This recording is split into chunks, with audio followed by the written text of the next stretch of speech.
Bien, regresamos con el director del diario Perú 21, el señor Fritz Duá, para hablar sobre Sendero Luminoso y el desarrollo de la economía peruana. Fritz, ¿cómo estás? Buenas noches, ¿cómo estás?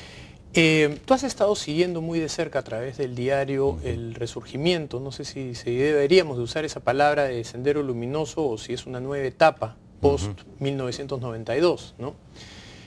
¿Cuál es tu opinión ahorita de la situación respecto a Sendero Luminoso? Bueno, yo creo que estamos ya sintiendo los efectos del resurgimiento de Sendero y creo que muchos no nos hemos dado cuenta que ya lo estamos sintiendo, ¿no? Este año lo hemos visto con claridad.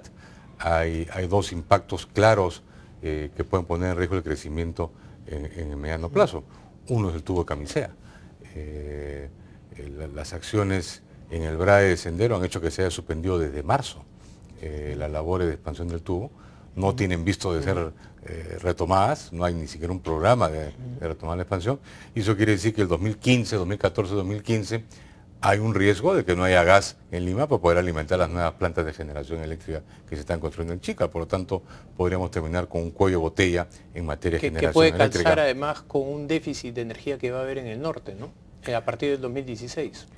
Se te complica el crecimiento, ¿no? Estamos pensando que tenemos un crecimiento promedio en la economía que podría ser el orden del 7% y de pronto tienes un cuello de botella de energía y te puedes ir a cero, ¿no? Es decir, es bien preocupante y me da la impresión que no hay nadie que esté tomando cartas en el asunto del gobierno. O sea, incluso la empresa informó de esto cuando nosotros le preguntamos. O sea, ni siquiera fue un anuncio formal, simplemente en uno de los tantos atentados preguntamos qué pasó.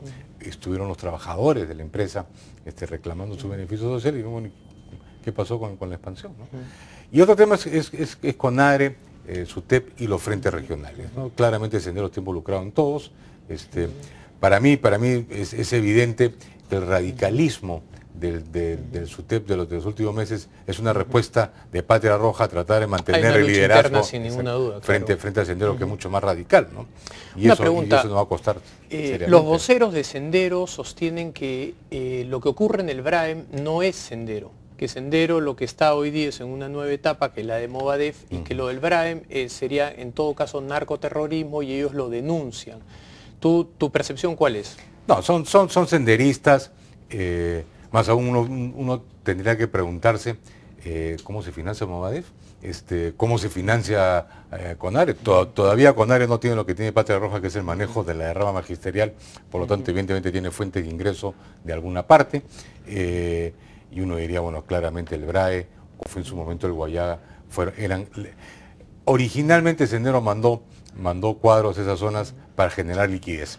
Ese fue el motivo original y creo que todavía deben estar viviendo. A comienzos de los 80 habían diferencias, pero luego las limpiaron para poder haber transferencia de beneficios, ¿no? Yo creo que sí.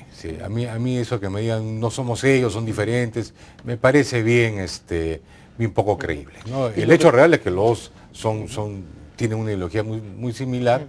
Y está vinculado de un inicio. No, y sin duda, práctica común de Sendero en los 80 era tener organismos de fachada. Pucallacta es uno de ellos. Exacto. Y está activo en Cajamarca, ¿no?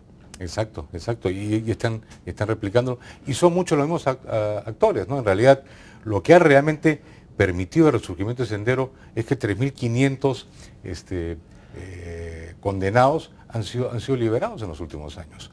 En realidad, de los 4.000 que fueron condenados por participar en movimientos terroristas, no solamente de Sendero, sino también en MRTA, pero por eso eran de Sendero, 3.500 han sido liberados.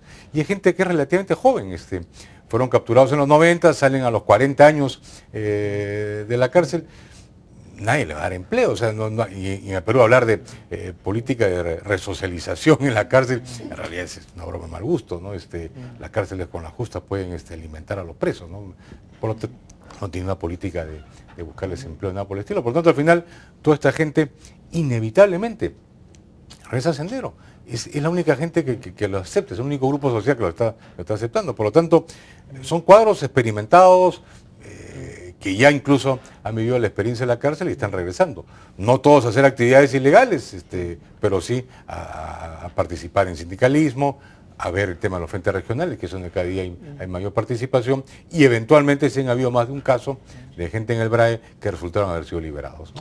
Esto puede sonar obvio, pero ¿cuáles serían las consecuencias de algún tipo de acción armada de Sendero en alguna zona urbana?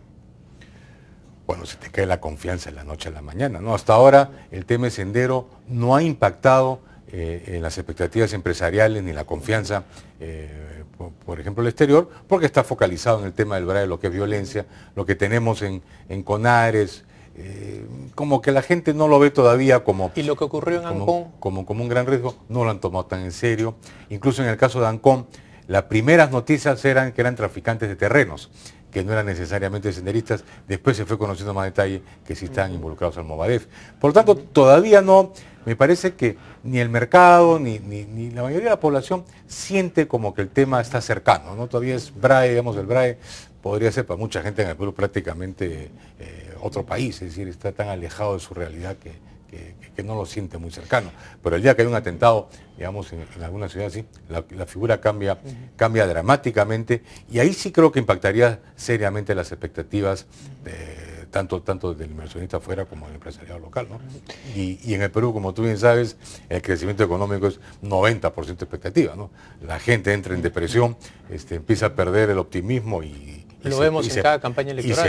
Y se para, exacto, con una facilidad increíble se para la economía. Toda generalización siempre es mala, incluida esta, como se dice, pero de alguna manera la conflictividad social está ligada a este resurgimiento. ¿Hasta qué punto tú crees que la conflictividad está guiada por intereses cruzados con los de Sendero? Bueno, está ocurriendo, por ejemplo, el fenómeno que ha ocurrido en el SUTEP ocurrió en Cajamarca.